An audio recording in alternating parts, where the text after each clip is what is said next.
সোমবারের সকাল শাশুড়ি মায়ের হাতের রান্না এমন ভালোবাসা তো সত্যি ভাগ্যের ব্যাপার, তাই না বন্ধুরা? তো চলো ভিডিওটা শুরু করা যাক। সো হ্যালো বন্ধুরা, কেমন আছো তোমরা সবাই? আশা করছি সবাই খুব ভালো আছো, আর আমিও কিন্তু বেশ ভালো আছি। তো দেখো, সকালে উঠেই কিন্তু মানে সকালে উঠে যেটা হয়, রেডি হয়ে নিলাম, একটু মাথাটা আঁচড়িয়ে নিলাম, নিয়ে টুকিটাকি যে কাজগুলি আছে করে নেবো এখন।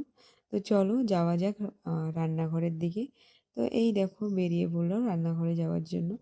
তো দেখি কি রান্না বান্না করা লাগবে। এ ভগবান, তোমাদের বললাম না, সকালে উঠে শাশুড়ি মায়ের হাতের রান্না মানে ভাবতে পারছো? দেখো, আমি সকালে উঠে দেখি অ্যাকচুয়ালি আমার ঘুম থেকে উঠতে না একটু লেট হয়ে গেছে।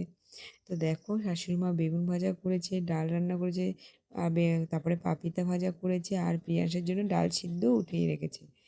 তো এই দেখো, আজকে তো সত্যি বলছি আমার অনেক ভাগ্য যে ফার্স্টবার এরকমটা হলো, আমি ঘুম থেকে উঠে দেখি সব রান্না কমপ্লিট। মানে আগে তো সকালেটাও করতো মা, এরকম না যে করতো না। তো আজকে দেখি দুটোটাই করে রেখেছে, সকাল দুপুর। তো হলো, এটা ভাগ্যেরই তো ব্যাপার, তাই না? তো যাই হোক, তো রান্না হয়ে গেছে বলে আমি আর কি করব, তো চলে এসেছি একদম সুপারি ছাড়াতে। তা তোমাদের দাদা ভাইয়ের আমি তো এই ঘরটাই সুপারি ছাড়াই। তো দেখো, ঘরটা একটু ঝাড়ু মেরে নিচ্ছি, যেহেতু সুপারির ধুলো কিন্তু অনেকই হয়। তো ঝাড়ু মেরে নিলাম, নিয়ে বসে পড়েছি। তোমাদের দাদাভাই গেছে দোকানে।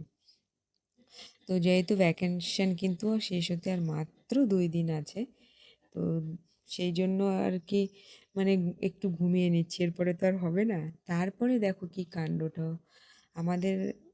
তো চারিপাশে সুপারি নারকেল গাছ। তো বাবু সেই ঝড় বৃষ্টি হলে তো এই না সুপারি গাছ পুরো ঘরে পড়ার ভয় থাকে, তাই এই মরা গাছগুলি কেটে দিচ্ছে। নাইলে কি হবে, যখন একটু ঝড়টার হবে না, ঘরে পড়বে, তো রিস্ক হয়ে যায়। তাই জন্য গাছগুলো কাটছে। তারপরে দেখো, গাছটা কিন্তু কাটা হয়ে গেছে, দুটো গাছ কাটছে। আর এই আলুগুলি কে কি চেনো তোমরা? এগুলো মাচানে আলু বলে। আর আমাদের বাড়িতে না ভরাই আলু, আর কেউ খায়ও না এই আলুটা, এরকম। বাবু একটু খেতে চায়, তো আমরা কেউ খায় না করে রান্নাও করা হয় না। এই দেখো, আরেকটা গাছ কাটছে।